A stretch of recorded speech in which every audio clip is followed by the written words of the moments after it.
How does a club whose fans walk through someone's back garden get £450 million to build alongside Barcelona's builders? This is Luton Town, trapped in Britain's most cramped stadium. Kenilworth Road is so outdated that away fans climb metal stairs over residential gardens to reach their seats. When Luton reached the Premier League in 2023, they needed £12 million in emergency upgrades just to meet broadcasting standards. The work wasn't finished in time, delaying their first home game. But here's where it gets interesting. Despite now playing in League One, Luton has partnered with Limak International, the Turkish giant, renovating Barcelona's Camp Nou. Their new Power Court stadium features a unique design inspired by the town's hat-making heritage, built on land that's been toxic wasteland since 1969.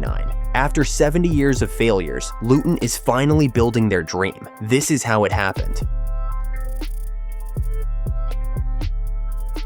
Luton Town's long fight for a new stadium doesn't begin in the Premier League. It begins more than a century ago with a crisis that shaped the club's destiny. In 1905, Luton were forced to abandon their old Dunstable Road ground after the landlord sold the site for housing. Suddenly without a home, the club moved to Kenilworth Road, not because it was ideal, but because it was the only land available. From the very start, the ground was boxed in by terraced houses, with no space to expand, and that compromise would haunt the club for generations. The decades that followed were filled with challenges. In the mid-1980s, Luton tried to lead the future of football by installing one of the country's first artificial pitches. It was ambitious and expensive, but it quickly became unpopular. Visiting teams hated the surface, complaining about the bounce and the risk of injuries. Within 6 years, the Football League forced it to be removed, leaving the club with a costly failure and little to show for their gamble. Then came one of the darkest nights in English football. In March 1985, an FA Cup tie against Millwall erupted into violence as supporters invaded the pitch and chaos swept the stadium. In the aftermath, Chairman David Evans took the extraordinary step of banning away supporters from Kenilworth Road. The policy lasted several seasons and made Luton infamous across the country. By the 1990s, everyone knew Kenilworth Road had become unfit for modern football. Away fans were forced to enter through narrow alleyways and even staircases running above people's back gardens just to reach their stand. Quirky to some, but deeply impractical. The club needed a new home, but every attempt collapsed. Relocation to Milton Keynes was briefly suggested, but immediately rejected by supporters as a betrayal. In 1995, the club unveiled a futuristic plan known as the Kohler Dome, a stadium with a retractable roof that captured national headlines. But in 1998, the Department of the Environment rejected the plans, and the project died. In the 2000s, another scheme for a site near the M1 was announced, only to be scrapped by new owners before it even began. Meanwhile, the club itself was sliding into financial ruin. Between 2007 and 2009, years of mismanagement left Luton drowning in debt. In 2008, they were handed an unprecedented 30-point deduction, the harshest penalty in English football history, which sealed relegation from the Football League. Bankruptcy loomed, and for the first time, the very survival of Luton Town was at stake. What happened next was remarkable. The fans themselves saved the club. The Luton Town Supporters Trust, founded in 2003, rallied local business leaders and supporters to launch a rescue. They secured safeguards giving fans influence over the club's identity, ensuring it could never be stripped of its name or badge. Out of this supporter movement emerged Gary Sweet, who would go on to become CEO and the driving force behind Luton's modern stadium project. In 2016, the breakthrough finally arrived. Luton announced Power Court, a new stadium to be built on the derelict site of a former power station that had sat abandoned since the 1960s. In 2019, planning permission was granted. After decades of frustration, the club finally had both a site and approval. In 2023, Luton pulled off the unthinkable by reaching the Premier League, with tiny Kenilworth Road instantly becoming the smallest stadium in league history. Emergency upgrades were rushed through just to host games, but even millions in fixes couldn't hide the truth. The ground was financially unsustainable. Yet that single season changed everything, delivering over £100 million in Premier League revenue and setting up parachute payments, finally giving Luton the money, the permission, and the vision to build a new future. After decades of failure, rejection, and survival, the dream of leaving Kenilworth Road was no longer a fantasy. It was finally within reach. So, what exactly are Luton Town building at Power Court? The design comes from global giant AECOM, working with and architects, specialists in authentic community stadiums. Their challenge: capture Kenilworth Road's chaos and character in a modern venue twice the size. The roof is the standout feature. Its sweeping lines echo Luton's famous hat-making heritage, once the world capital of straw boaters. But it's not just about looks. The roof is engineered to trap and amplify sound, ensuring the home crowd remains as intimidating as ever. And while the roof grounds the stadium in history, the lighting system points firmly to the future. Instead of old floodlight pylons, Power Court will use a suspended halo of lights above the pitch. It provides flawless coverage, but can also transform match days with choreographed light shows and goal celebrations, turning illumination into entertainment. Capacity has been set at 25,000 seats, and that number is no accident. Too many clubs have built oversized stadiums that feel empty when results dip. Luton wanted something big enough to secure Premier League revenues, but still intimate enough to generate atmosphere in lower leagues. Inside the ground, the fan experience will feel unrecognizable. The cramped concourses and endless queues of Kenilworth Road are gone, replaced by wide walkways, modern facilities, and a far greater range of food and drink options. Hospitality also takes a huge leap forward. Those old drafty executive boxes give way to sleek climate-controlled lounges and premium suites, finally putting Luton on the same level as the Premier League elite. But the project doesn't stop at football. Power Court is designed as a wider regeneration of Luton's town center. Alongside the stadium will be 1,000 apartments, a hotel, restaurants, offices, and even a music venue, turning the site into a year-round destination rather than a once-a-week venue. A key part of this vision is the River Lee, which has been hidden underground for decades. The development will reopen it, integrating the river into landscaped walkways and public spaces. Sustainability is also central to the project. Power Court is targeting BREEAM Excellent certification, one of the toughest environmental standards. That means energy-efficient LED lighting, solar panels, rainwater harvesting, and sustainable materials, all reducing costs while cutting the club's carbon footprint. This long-term thinking also shaped the decision on capacity. Back in 2016, the plan was just 17,500 seats, but after Brexit and the pandemic shifted the landscape, the club decided to build all 25,000 at once, and the numbers justify it. Kenilworth Road generates around £6 million in a Premier League season. Power Court is projected to bring in £15 million, more than double, through ticket sales, hospitality, and non-football events like concerts. Yet for all that financial promise, delivering Power Court has been anything but straightforward, and it's here that the story takes its most dramatic turn.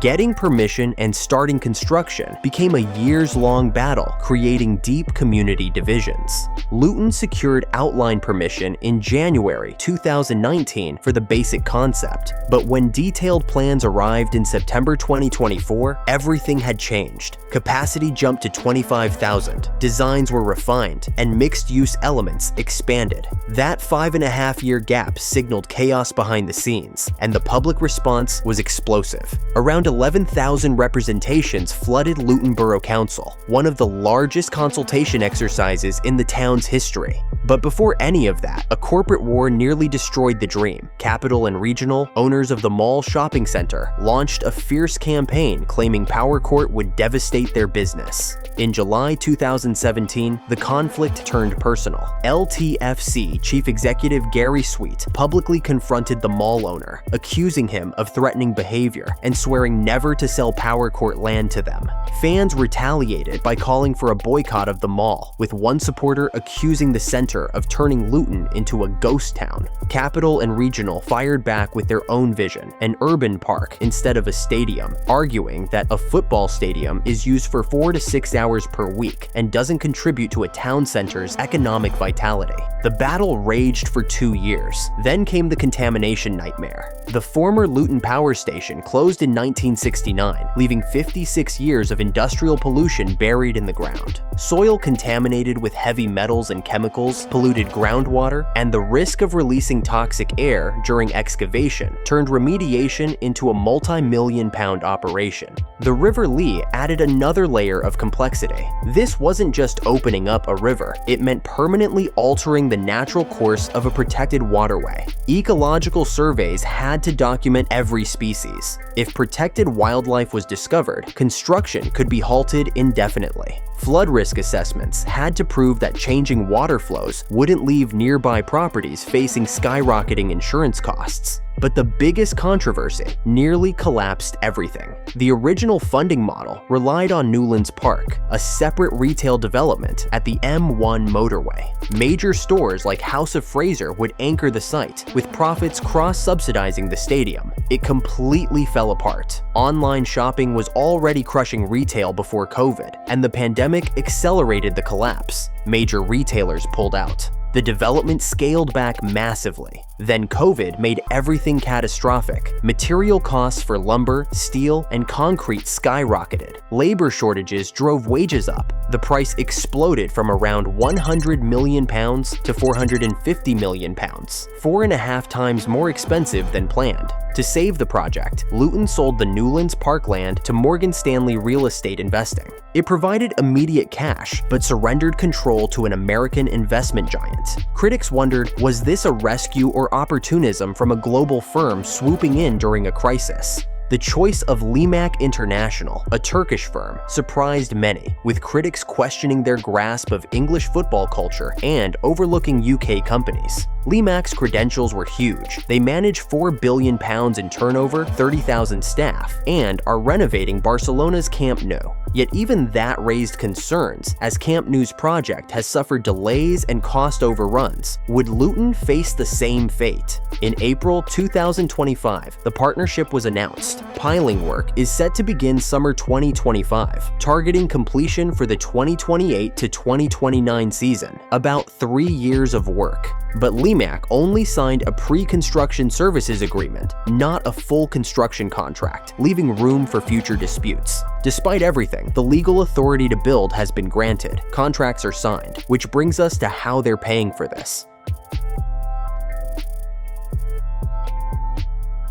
The foundation came from that magical 2023 Premier League season. One season in the top flight generated over £100 million total. Prize money, broadcasting revenue, and ticket sales. But the real game changer was parachute payments. Luton secured approximately £80 million spread over 2 years to cushion relegation. They earmarked £30 million for Power Court, but a substantial gap still remained. Here's where the financial engineering gets interesting. The key principle is funding 50% through equity rather than debt. The equity came from selling Newlands Parkland to Morgan Stanley Real Estate Investing, providing significant immediate capital. But the genius move is the mixed-use development itself. In April 2025, Luton created Power Court Stadium Limited as a separate subsidiary.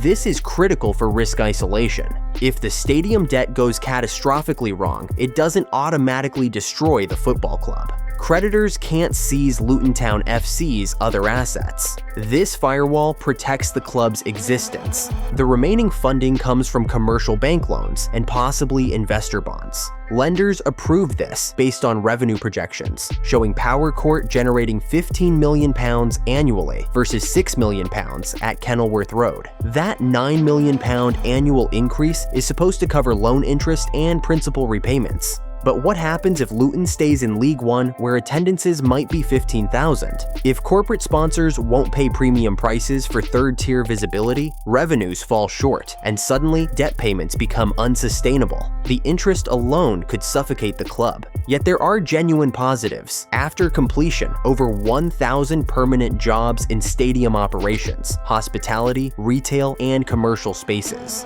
For Luton, that's meaningful economic impact. The regeneration transforms 8 hectares of contaminated wasteland in the town center into a mixed-use destination where thousands will live and visit. Property values should rise, local businesses should benefit, but we must be honest about the paradox. Luton is building a Premier League stadium while playing in League One. After 70 years trapped at Kenilworth Road, after 7 failed proposals, one magical Premier League season provided the funding that decades of hoping couldn't deliver. Now they're partnering with Barcelona's builders to create a venue honoring local hat-making heritage, bringing the River Lee back to life and regenerating the town. The ambition is incredible. The vision is inspiring. Community ownership through the supporters' trust ensures this isn't a corporate takeover, but genuinely building for Luton's future. But £450 million is an enormous bet for a third-tier club. The financing depends on projections that might not materialize. The debt burden could become crushing if revenues disappoint. One bad decision by future owners, one economic downturn, one prolonged spell in League One, and this dream could become a nightmare.